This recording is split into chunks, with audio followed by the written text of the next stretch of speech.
Ce n'était pas la plus belle plage de Bonn. Son sable n'était pas d'une finesse inégalée.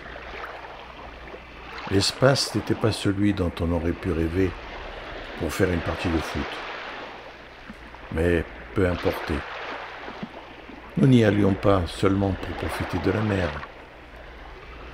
Sur le sable était implanté un boui-boui, une gargote, une paillote.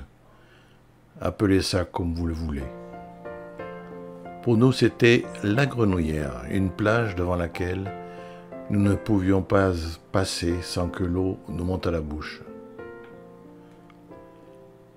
Plus que la baignade et les jeux de plage, ce sont les chips et merguez de la Grenouillère qui nous attiraient. Le propriétaire de l'établissement était connu de tous. C'était un nommé Redzin. Nous ne savions pas avec quoi il fabriquait ces merguez, mais elles étaient succulentes. Le patron remplissait de sa grande cuillère trouée des grands cornets de chips que les gens dégustaient en déambulant sur la plage ou la promenade. D'autres choisissaient de s'installer aux tables, sur la terrasse. C'était surtout aux heures des repas, de l'apéritif, des moments appréciés des fins gourmets qui éteignaient le feu des merguez sur la langue en sirotant une anisette bien fraîche.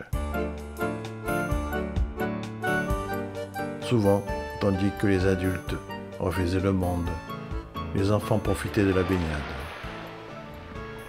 Se mêlaient alors les commentaires, pas toujours discrets, et les cris de joie des baigneurs légèrement couverts par le flux et le reflux des vagues.